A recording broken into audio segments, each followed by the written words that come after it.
Viewers welcome back on program. So viewers गलबात करांगे कि कैनेडा की ताज़ा मरदमशुमारी मुताबिक पंजाबी जुबान कैनेडा की चौथी वड्डी बोली जाने वाली जिहड़ी जुबान है वह बन गई है। सो ये सिख कौम अते मां बोली बोलन वालियां लई बड़े ही मान ते फख्र वाली गल है। सो इस बारे आपां गलबात करन जा रहे हैं और गुरबाणी विचारा इंसान तो नपाई जाएगी। सो असीं चाहांगे कि तुसां इसी तरह बने रहना, देखण सुन लई एंड लिखण लई तुहाडा सब दा बहुत बहुत शुक्रिया जी। डॉक्टर साहब की कहना चाहोगे?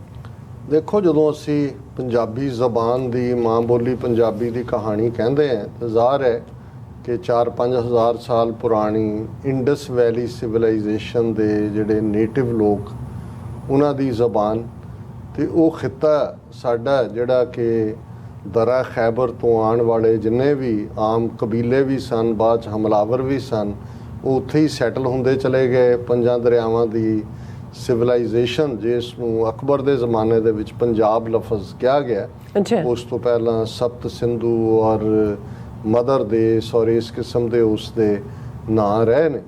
ਲੇਕਿਨ ਇਹ ਜ਼ਬਾਨ ਅਮੀਰ ਹੁੰਦੀ ਚਲੀ ਗਈ। ਜਿਹੜੇ ਲੋਕ ਸੈਟਲ ਹੋਏ ਔਰ ਇਹ ਪੰਜਾਬੀ ਜ਼ਬਾਨ 'ਚ ਖੂਬਸੂਰਤੀ ਸੀ ਕਿ ਜਿਹੜੇ ਵੀ ਆਏ ਲੋਕ ਉਹਨਾਂ ਦੀਆਂ ਜ਼ਬਾਨਾਂ ਦੇ ਵੀ ਜਿਹੜੇ ਕੁਛ ਲਫ਼ਜ਼ ਰਹੇ ਨਾਲ ਨਾਲ ਉਹ ਪੰਜਾਬੀ ਆਪਣੇ 'ਚ ਅਬਜ਼ੋਰਵ ਕਰਦੀ ਚਲੀ ਗਈ। ਔਰ ਇਹੀ ਕਾਰਨ ਹੈ ਕਿ ਅੱਜ ਨਾ ਸਿਰਫ ਪੰਜਾਬੀ ਬੋਲੀ ਦੇ ਵਿੱਚ ਤੁਸੀਂ ਹਰ ਐਕਸਪ੍ਰੈਸ਼ਨ ਦੇ ਸਕਦੇ ਹੋ, ਖੁੱਲ੍ਹ ਕੇ ਹੱਸ ਸਕਦੇ ਹੋ, ਰੋ ਸਕਦੇ ਹੋ ਔਰ ਹਰ ਲਫ਼ਜ਼ ਔਰ ਪੰਜਾਬੀ ਬੋਲਣ ਵਾਲਾ ਔਰ ਖ਼ਾਸ ਤੌਰ 'ਤੇ ਜਦੋਂ ਅਸੀਂ ਪੰਜਾਬੀ ਐਲਫਾਬੈਟ ਦੀ ਗੱਲ ਕਰਦੇ ਹਾਂ, ਜੇ ਗੁਰਮੁਖੀ ਦੇ ਵਿੱਚ ਦੇਖੀਏ ਭਾਵੇਂ ਬੇਸ਼ੱਕ ਸਾਡੇ ਦੂਸਰੇ ਲਹਿੰਦੇ ਪੰਜਾਬ 'ਚ ਸ਼ਾਹਮੁਖੀ 'ਚ ਲਿਖੀ ਜਾਂਦੀ ਹੈ, ਪਰ ਗੁਰਮੁਖੀ ਦੇ ਹਵਾਲੇ ਨਾਲ 35 ਐਲਫਾਬੈਟ ਨੇ ਔਰ ਉਹਨਾਂ 'ਚ ਹਰ ਇੱਕ ਦੀ ਸਾਊਂਡ ਹੈ ਔਰ ਹਰ ਇੱਕ ਦੇ ਲਈ ਆਪਣਾ ਅੱਡ ਅੱਡ ਲਫ਼ਜ਼ ਹੈ। ਔਰ ਇਸ ਕਰਕੇ ਜਿਹੜਾ ਜਿਹਨੂੰ ਪੰਜਾਬੀ ਚੰਗੀ ਤਰ੍ਹਾਂ ਲਿਖਣੀ ਜਾਂ ਬੋਲਣੀ ਆਉਂਦੀ ਹੈ ਉਹ ਦੁਨੀਆ ਦੀ ਕੋਈ ਵੀ ਜ਼ਬਾਨ ਬੋਲ ਸਕਦਾ ਹੈ, ਲਿਖ ਸਕਦਾ ਹੈ। ਸਾਡੀ ਸਪੈਨਿਸ਼ ਵਾਂਗ ਪ੍ਰੋਬਲਮ ਨਹੀਂ ਹੈ ਕਿ ਸੈਨ ਜੋਜ਼ੇ ਲਿਖਿਆ ਜਾਏਗਾ ਅਤੇ ਬੋਲਿਆ ਸੈਨ ਹੋਜ਼ੇ ਜਾਏਗਾ, ਇਵੇਂ ਨਹੀਂ ਹੈ। ਕਿਉਂਕਿ ਹਰ ਚੀਜ਼ ਦੇ ਲਈ ਅੰਗਰੇਜ਼ੀ ਵਾਂਗ ਵੀ ਇਹ ਨਹੀਂ ਹੈ ਕਿ ਟੈਂਕੇ ਲਈ ਵੀ ਅਤੇ ਤੱਤੇ ਲਈ ਵੀ ਟੀ ਹੈ। ਸਾਡੇ ਕੋਲ ਟੈਂਕਾ ਵੀ ਹੈ, ਸਾਡੇ ਕੋਲ ਤੱਤਾ ਵੀ ਹੈ। ਇਸੇ ਤਰ੍ਹਾਂ ਸਾਡੇ ਕੋਲ ਹਰ ਉਹ ਦੋ ਲਫ਼ਜ਼ ਨੇ ਜਿਹੜੇ ਕਿ ਇੱਕੋ ਥਾਂ ਦੇ ਉੱਤੇ ਸਾਨੂੰ ਕੈਮਿਸਟਰੀ ਨੂੰ ਚੈਮਿਸਟਰੀ ਕਹਿਣ ਦੀ ਲੋੜ ਨਹੀਂ ਅਤੇ ਚੋਪੜਾ ਸਾਹਿਬ ਨੂੰ ਕੋਪੜਾ ਸਾਹਿਬ ਕਹਿਣ ਦੀ ਲੋੜ ਨਹੀਂ, ਕਿਉਂਕਿ ਸਾਡੇ ਕੋਲ ਕੱਕਾ ਵੀ ਹੈ, ਸਾਡੇ ਕੋਲ ਚੱਚਾ ਵੀ ਹੈ। ਔਰ ਇਹਦੇ 'ਚ ਵੀ ਕੋਈ ਸ਼ੱਕ ਨਹੀਂ ਹੈ ਕਿ ਪੰਜਾਬੀ ਜ਼ਬਾਨ ਨੂੰ ਆਪਣੇ ਹੀ ਬੱਚਿਆਂ ਨੇ ਜਿਹੜਾ ਹੈ ਉਹ ਮਤਰੇਈ ਮਾਂ ਵਾਂਗ ਹੀ ਨਹੀਂ, ਸੌਂਕਣਾ ਵਾਂਗ ਵੀ, ਸੌਂਕਣ ਤਾਂ ਨਹੀਂ, ਮਤਰੇਈ ਮਾਂ ਜਾਂ ਨੌਕਰਾਣੀਆਂ ਵਾਲਾ ਸਲੂਕ ਕੀਤਾ, ਜਿਹਨੂੰ ਇੱਕ ਪੰਜਾਬੀ ਸ਼ਾਇਰ ਨੇ ਕਿਹਾ ਸੀ ਕਿ ਭਾਈ ਮੈਂ ਗੁੱਠੇ ਲੱਗੀ ਮੈਂ ਨੌਕਰਾਣੀ ਵਾਂਗ ਹੈ ਕਿ ਬਈ ਮੈਂ ਤਾਂ ਜ਼ਬਾਨ ਹੈ ਉਹਨਾਂ ਨਾ ਸ਼ੁਕਰੇ ਪੰਜਾਬੀਆਂ ਦੀ। ਸੋ ਇੱਕ ਦੁਖਾਂਤ ਹੈ ਕਿ ਇੱਕ ਪਾਸੇ ਅੱਜ ਵੀ ਲਹਿੰਦੇ ਪੰਜਾਬ 'ਚ, ਇੱਕ ਪਾਸੇ ਸਾਡੇ ਉਹ ਵੀਰ ਭੈਣਾਂ ਨੇ ਜਿਨ੍ਹਾਂ ਨੇ ਜਿਹੜੇ ਇਸ ਮੂਵਮੈਂਟ ਨੂੰ ਜਾਰੀ ਰੱਖ ਰਹੇ ਨੇ ਕਿ ਪੰਜਾਬੀ ਜ਼ਬਾਨ ਨੂੰ ਅਸੀਂ ਅਪਣਾਈਏ।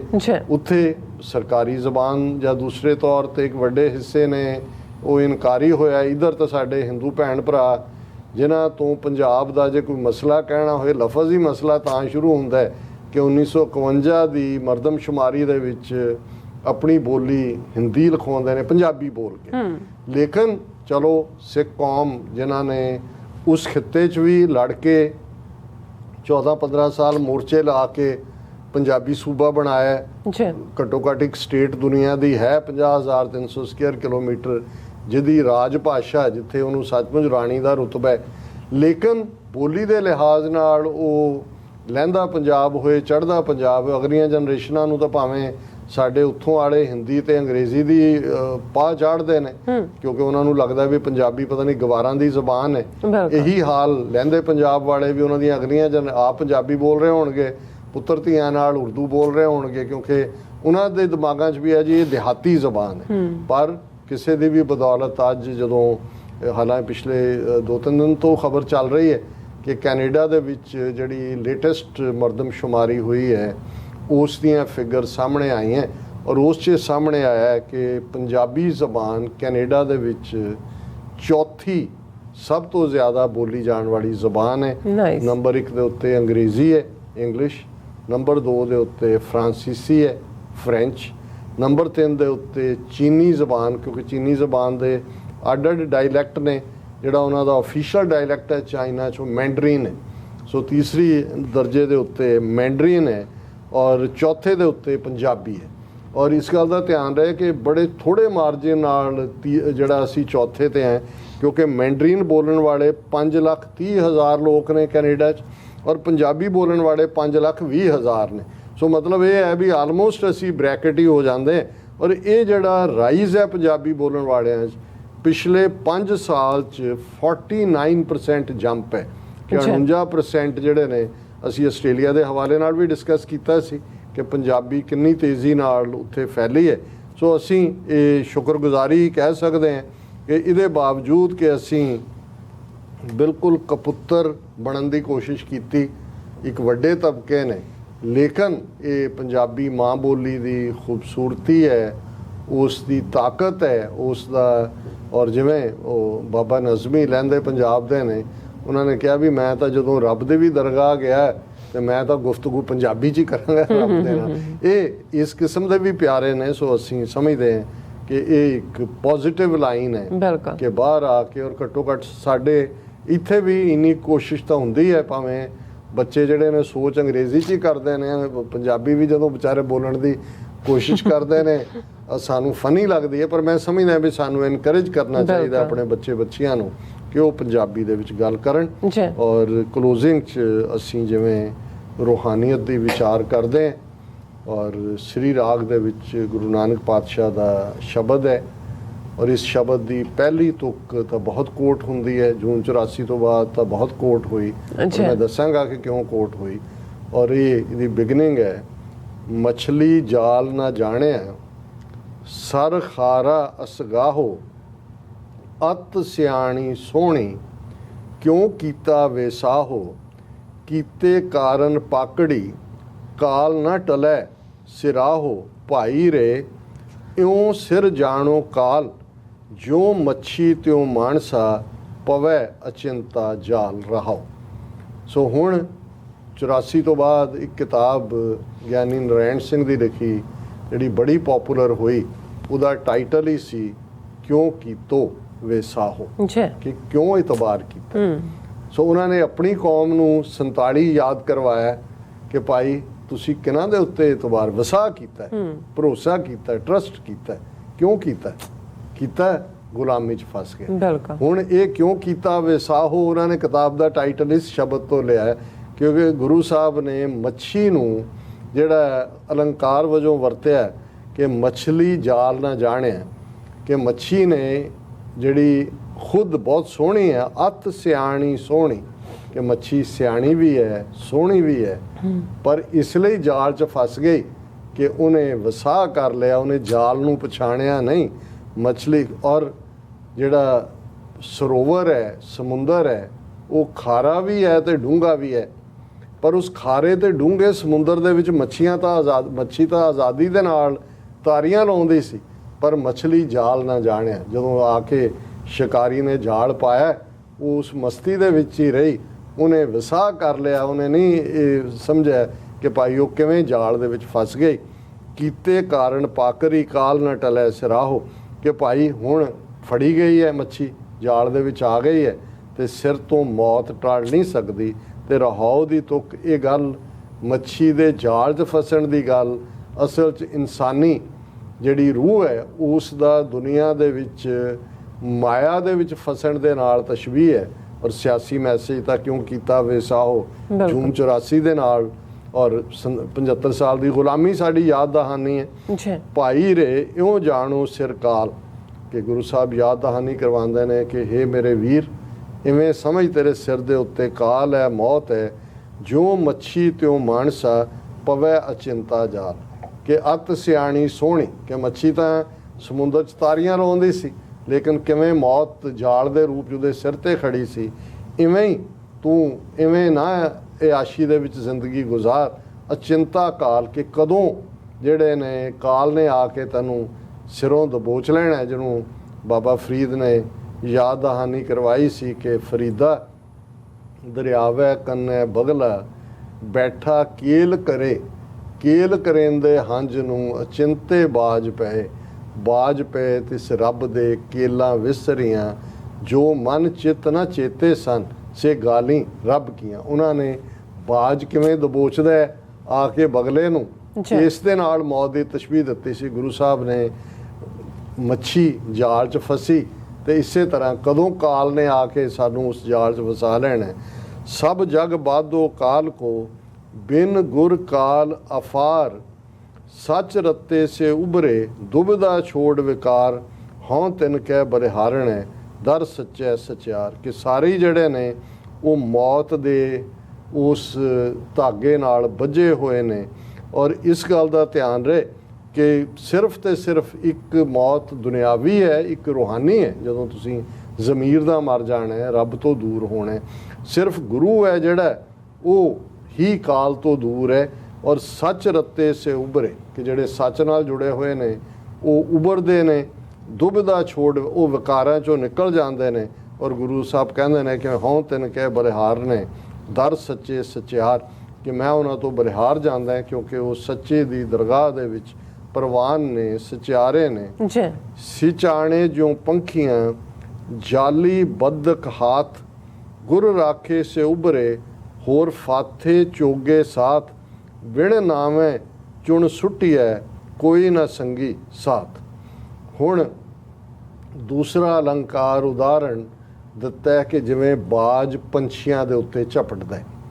ਜੀ। ਉਹ ਵੀ ਪੰਛੀ ਤਾਰੀਆਂ ਲਾ ਰਹੇ ਨੇ ਅਸਮਾਨਾਂ ਦੇ ਵਿੱਚ, ਮੱਛੀ ਪਾਣੀਆਂ ਦੇ ਵਿੱਚ। ਕਦੋਂ ਬਾਜ ਨੇ ਦਬੋਚ ਲਿਆ।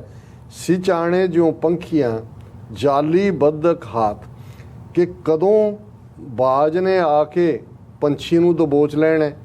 ਔਰ ਇਸੇ ਤਰ੍ਹਾਂ ਇੱਕ ਜਾਲ ਪਾਉਣ ਵਾਲਾ ਸੀ, ਇੱਕ ਹੰਟਰ ਹੈ ਬਾਹਰ। ਇੱਕ ਪਾਸੇ ਬਾਜ ਪੰਛੀ ਦੀ ਮੌਤ ਦਾ ਕਾਰਨ ਬਣਦਾ ਹੈ, ਦੂਸਰੇ ਪਾਸੇ ਜਿਹੜਾ ਸ਼ਿਕਾਰੀ ਹੈ ਉਹ ਜਾਲ ਪਾਉਂਦਾ, ਉਹਦੇ 'ਚ ਪੰਛੀ ਫਸਦੇ ਨੇ। ਉਹ ਦੋਨਾਂ ਨੂੰ ਹੀ ਕੋਟ ਕੀਤਾ ਹੈ ਕਿ ਜਿਵੇਂ ਸਿਚਾਣੇ ਉਸ ਬਾਜ ਦਾ ਸ਼ਿਕਾਰ ਹੋਣ ਵਾਲੇ, ਜਾਂ ਬਦਕ ਜਿਹੜਾ ਸ਼ਿਕਾਰੀ ਹੈ ਉਹਦੇ ਹੱਥ ਫੜਿਆ ਜਾਲ, ਗੁਰ ਰਾਖੇ ਸੇ ਉਭਰੇ ਹੋਰ ਫਾਥੇ ਚੋਗਾ ਸਾਥ। ਕਿਉਂਕਿ ਸ਼ਿਕਾਰੀ ਵੀ ਜਾਲ ਜਿਹੜਾ ਸੁੱਟ ਕੇ ਪੰਛੀਆਂ ਨੂੰ, ਉੱਡਦੇ ਪੰਛੀਆਂ ਨੂੰ ਫਸਾਉਂਦਾ, ਪਹਿਲਾਂ ਚੋਗਾ ਹੀ ਸੁੱਟਦਾ ਤੇ ਕਹਿ ਚਿੜੀਆਂ ਦੂਜੇ ਦੇ ਉਹ ਨਾਲ ਦੀ ਨਾਲ ਜਾਲ ਪਾ ਦਿੰਦਾ। ਉਹ ਚੋਗੇ 'ਚ ਚੁਗਣ 'ਚ ਮਸਤ ਹੁੰਦੇ ਨੇ। ਇਸੇ ਤਰ੍ਹਾਂ ਅਸੀਂ ਦੁਨੀਆ ਦੀ ਐਸ਼ੋ ਇਸ਼ਰਤ 'ਚ ਮਸਤ ਹੁੰਦੇ ਹਾਂ ਤੇ ਮੌਤ ਨੇ ਆ ਕੇ ਕਦੋਂ ਦਬੋਚ ਲੈਣੇ। ਬਿਨ ਆਵੇ ਚੁਣ ਸੁੱਟੀ ਹੈ ਕੋਏ ਨਾ ਸੰਗੀ ਸਾਥ। ਜਦੋਂ ਫਸ ਗਏ ਜਾਲ 'ਚ ਫਿਰ ਕੌਣ ਬਚਾ ਸਕਦਾ। ਇਸੇ ਤਰ੍ਹਾਂ ਜਦੋਂ ਮੌਤ ਆ ਗਈ ਉਦੋਂ ਕਿਸੇ ਨੇ ਸਾਡਾ ਸਾਥ ਨਹੀਂ ਦੇਣਾ। ਸੱਚੋ ਸੱਚਾ ਆਖੀਏ ਸੱਚੇ ਸੱਚਾ ਥਾਨ, ਜਿਨੀ ਸੱਚਾ ਮੰਨਿਆ ਤਿਨ ਮਨ ਸੱਚ ਧਿਆਨ, ਮਨਮੁਖ ਸੂਚੇ ਜਾਣੀਏ ਗੁਰਮੁਖ ਜਿਨਾ ਗਿਆਨ। ਕਿ ਭਾਈ ਰੱਬ ਸੱਚ ਹੈ, ਉਹ ਸੱਚ ਹੀ ਉਹਦਾ ਥਾਂ ਹੈ। ਜਿਨ੍ਹਾਂ ਨੇ ਉਹਨੂੰ ਸੱਚ ਕਰਕੇ ਜਾਣਿਆ, ਉਹ ਸੱਚ ਦੇ ਵਿੱਚ ਧਿਆਨ ਰੱਖਿਆ, ਮਨ ਮੁਖ ਸੂਚੇ ਜਾਣੀ, ਉਹਨਾਂ ਦੇ ਮਨ ਵੀ ਸੁੱਚੇ ਨੇ, ਉਹਨਾਂ ਦੇ ਮੂੰਹ ਵੀ ਸੁੱਚੇ ਨੇ। ਔਰ ਉਹ ਗੁਰਮੁਖ ਨੇ ਜਿਹੜੇ ਉਸ ਸੱਚ ਦੇ ਗਿਆਨ ਨਾਲ ਜੁੜੇ ਹੋਏ ਨੇ। ਸਤਿਗੁਰ ਅੱਗੇ ਅਰਦਾਸ ਕਰ ਸਾਜਨ ਦੇ ਮਿਲਾਏ, ਸਾਜਨ ਮਿਲੀਏ ਸੁਖ ਪਾਇਆ, ਜਮ ਦੂਤ ਮੂਏ ਬਿਖ ਖਾਏ, ਨਾਵੇਂ ਅੰਦਰ ਹੋਂ ਵਸਾਂ ਨਾਉ ਵਸੈ ਮਨ ਆਏ। ਕਿ ਉਸ ਗੁਰੂ ਦੇ ਅੱਗੇ ਅਰਦਾਸ ਕਰੋ ਕਿ ਉਸ ਪਿਆਰੇ ਦੇ ਨਾਲ ਮੇਲ ਕਰਾ ਦੇ, ਕਿਉਂਕਿ ਉਸ ਸੱਜਣ ਦੇ ਮਿਲਿਆਂ ਹੀ ਸੁੱਖ ਮਿਲਦਾ ਹੈ। ਔਰ ਜਿਹੜੇ ਦੂਸਰੇ ਨੇ ਜਾਂ ਉਹਨਾਂ ਨੂੰ ਉਹ ਵਿਕਾਰਾਂ ਦਾ ਬਿਖ ਖਾਂਦੇ ਨੇ, ਉਹ ਜੰਮ ਦੇ ਮੂੰਹ 'ਚ ਪੈਂਦੇ ਨੇ, ਕਾਲ ਦੇ ਹਮੇਸ਼ਾ ਖਾਜੇ ਹੁੰਦੇ ਨੇ। ਨਾਵੇਂ ਅੰਦਰ ਹਉ ਵਸਾਂ ਨਾਉ ਵਸੈ ਮਨ ਆਏ, ਕਿ ਮੈਂ ਉਸ ਵਾਹਿਗੁਰੂ ਦੇ ਨਾਮ ਦੇ ਵਿੱਚ ਵਸਦਾ ਔਰ ਇਸ ਲਈ ਮੇਰੇ ਅੰਦਰ ਮੇਰੇ ਮਨ ਦੇ ਵਿੱਚ ਉਸ ਨਾਮ ਤੋਂ ਬਿਨਾਂ ਹੋਰ ਕੋਈ ਸਹਾਰਾ ਆਸਰਾ ਨਹੀਂ ਹੈ। ਬਾਜ ਗੁਰੂ ਗੋਬਾਰ ਹੈ ਬਿਨ ਸ਼ਬਦੈ ਬੂਝ ਨਾ ਪਾਏ, ਗੁਰਮਤੀ ਪ੍ਰਗਾਸ ਹੋਏ ਸੱਚ ਰਹਿ ਲਿਵਲਾਏ, ਤਿੱਥੈ ਕਾਲ ਨਾ ਸੰਚਰੈ ਜੋਤੀ ਜੋਤ ਸਮਾਏ। ਕਿ ਗੁਰੂ ਤੋਂ ਬਿਨਾਂ ਚਾਰ ਚੁਫੇਰੇ ਹਨੇਰਾ, ਸ਼ਬਦ ਤੋਂ ਬਿਨਾਂ ਇਸ ਅਲਟੀਮੇਟ ਟਰੂਥ ਰੱਬ ਦੀ ਬੂਝ ਸਮਝ ਨਹੀਂ ਪੈਂਦੀ। ਗੁਰੂ ਦੀ ਮੱਤ ਨਾਲ ਅੰਦਰ ਚਾਨਣ ਹੁੰਦਾ ਹੈ, ਤੇ ਜਦੋਂ ਚਾਨਣ ਹੁੰਦਾ ਹੈ ਫਿਰ ਸਾਡੀ ਲਿਵ ਸੱਚ ਦੇ ਨਾਲ ਲੱਗੇ ਹੁੰਦੀ ਹੈ। ਔਰ ਉੱਥੇ ਫਿਰ ਮੌਤ ਦਾ ਕੋਈ ਖੌਫ ਨਹੀਂ ਹੁੰਦਾ, ਮੌਤ ਜਾ ਨਹੀਂ ਸਕਦੀ। ਔਰ ਉਦੋਂ ਕਿਉਂਕਿ ਸੱਚੀ ਜੋਤ ਦੇ ਨਾਲ ਸਾਡੀ ਜੋਤ ਰਲ ਜਾਂਦੀ ਹੈ। ਤੂੰ ਹੈ ਸਾਜਨ ਤੂੰ ਸੁਜਾਨ, ਤੂੰ ਆਪੇ ਮੇਲਣ ਹਾਰ, ਗੁਰ ਸ਼ਬਦੀ ਸਾਲਾਹੀ ਹੈ ਅੰਤ ਨਾ ਪਾਰਾ ਵਾਰ, ਤਿੱਥੈ ਕਾਲ ਨਾ ਆਪੜੈ ਜਿੱਥੈ ਗੁਰ ਕਾ ਸ਼ਬਦ ਅਪਾਰ। ਕਿ ਤੂੰ ਹੀ ਸੱਜਣ ਹੈ, ਤੂੰ ਹੀ ਸਿਆਣਾ ਸੁਜਾਨ ਹੈ, ਆਪ ਹੀ ਤੂੰ ਆਪਣੇ ਨਾਲ ਮਿਲਾਉਂਦਾ ਹੈ। ਗੁਰੂ ਦੇ ਸ਼ਬਦ ਦੀ ਸਲਾਹਤਾ ਦੇ ਨਾਲ ਉਸ ਵਾਹਿਗੁਰੂ ਤੱਕ ਪਹੁੰਚ ਸਕੀਦਾ, ਜਿਸ ਦਾ ਕੋਈ ਪਾਰਾਵਾਰ ਨਹੀਂ ਹੈ। ਜੀ ਉੱਥੇ ਜਿੱਥੇ ਰੱਬ ਦੀ ਫਿਰ ਹੋਂਦ ਹੁੰਦੀ ਹੈ, ਉੱਥੇ ਕਾਲ ਨਾ ਆਪੜਿਆ, ਉੱਥੇ ਕੋਈ ਮੌਤ ਦਾ ਖੌਫ ਨਹੀਂ ਹੁੰਦਾ। ਗੁਰੂ ਦਾ ਸ਼ਬਦ ਜਿਹੜਾ ਹੈ, ਉਹੀ ਚਾਰ ਚਫੇਰੇ ਗੂੰਜ ਰਿਹਾ ਹੁੰਦਾ ਹੈ। ਤੇ ਅਖੀਰਲਾ 8ਵਾਂ ਪਦ ਹੈ, ਕਿਉਂਕਿ ਅਸ਼ਟਪਦੀਆਂ ਨੇ, 8 ਪਦੇ ਨੇ ਹਰ ਸ਼ਬਦ ਦੇ। ਜੀ ਹੁਕਮੀ ਸਭੇ ਉਪਜੈ, ਹੁਕਮੀ ਕਾਰ ਕਮਾਹੇ, ਹੁਕਮੀ ਕਾਲੈ ਵਸ ਹੈ, ਹੁਕਮੀ ਸੱਚ ਸਮਾਹੇ, ਨਾਨਕ ਜੋ ਤਿਸ ਭਾਵੈ ਸੋ ਥੀਐ, ਇਹਨਾਂ ਜਨਤਾ ਵਸ ਕਿਛ ਨਾਹੀ। ਹੁਣ ਅਲਟੀਮੇਟ ਟਰੂਥ ਦੀ ਗੱਲ ਕਿ ਜੋ ਕੁਛ ਵੀ ਹੈ ਹੁਕਮ ਦੇ ਵਿੱਚ ਪੈਦਾ ਹੁੰਦਾ ਹੈ, ਹੁਕਮ ਦੇ ਵਿੱਚ ਮਨੁੱਖ ਆਪਣੀ ਕਾਰ ਕਮਾਉਂਦੇ ਨੇ, ਹੁਕਮ ਦੇ ਵਿੱਚ ਹੀ ਮੌਤ ਹੈ, ਹੁਕਮ ਦੇ ਨਾਲ ਹੀ ਸੱਚ ਸਮਾਇਆ ਜਾ ਸਕਦਾ ਹੈ। ਤੇ ਗੁਰੂ ਨਾਨਕ ਪਾਤਸ਼ਾਹ ਫਰਮਾਉਂਦੇ ਨੇ, ਨਾਨਕ ਜੋ ਤਿਸ ਭਾਵੈ ਸੋ ਥੀਐ, ਕਿ ਜੋ ਉਹਨੂੰ ਪਾਉਂਦਾ ਹੈ ਉਹੀ ਹੁੰਦਾ ਹੈ। ਇਹਨਾਂ ਜਨਤਾ ਵਸ ਕਿਛ ਨਾ ਹੈ, ਕਿ ਇਹ ਦੁਨੀਆ ਦੇ ਜਿਹੜੇ ਜੀਵ ਨੇ, ਜੰਤੂ ਨੇ, ਇਹਨਾਂ ਦੇ ਹੱਥ ਵਸ ਕੁਝ ਨਹੀਂ ਹੈ। ਜੀ ਡਾਕਟਰ ਸਾਹਿਬ, ਤੁਹਾਡਾ ਬਹੁਤ ਬਹੁਤ ਸ਼ੁਕਰੀਆ। ਤੁਸੀਂ ਅੱਜ ਦੇ ਐਮ ਇਸ਼ੂ ਤੇ ਅੱਜ ਦਾ ਵਿਚਾਰ ਸਾਡੇ ਦਰਸ਼ਕਾਂ ਨਾਲ ਸਾਂਝਾ ਕੀਤਾ। ਸੋ ਇਸ ਤਰ੍ਹਾਂ ਆਪਣੇ ਵਿਊਅਰਸ ਕੋਲ ਨੇ ਇਜਾਜ਼ਤ। ਵਿਊਅਰਸ, ਸਾਡੇ ਪ੍ਰੋਗਰਾਮ ਦਾ ਸਮਾਂ ਇੱਥੇ ਸਮਾਪਤ ਹੁੰਦਾ। ਤੁਸੀਂ ਆਪਣੀ ਰਾਏ ਤੇ ਸੁਝਾਅ ਸਾਨੂੰ ਭੇਜਣਾ ਭੁੱਲਣਾ ਸਾਡੇ ਇਸ ਪਤੇ ਤੇ SOS@tv84.tv ਤੇ ਅਸੀਂ ਆਪਣਾ ਪ੍ਰੋਗਰਾਮ ਲੈ ਕੇ ਫਿਰ ਦੁਬਾਰਾ ਤੁਹਾਡੇ ਰੂਬਰੂ ਹੋਵਾਂਗੇ। ਤਦ ਤੱਕ ਲਈ ਮੈਨੂੰ ਤੇ ਆਪਣਾ ਆਸਰਾ ਆ ਗਿਆ। ਤੋਂ ਦੇਖਦੇ ਰਹੋ TV84। ਬੁਲਾ ਦਿਓ ਫਤਿਹ। ਵਾਹਿਗੁਰੂ ਜੀ ਕਾ ਖਾਲਸਾ, ਵਾਹਿਗੁਰੂ ਜੀ ਕੀ ਫਤਿਹ। ਰੱਬ ਰਾਖਾ।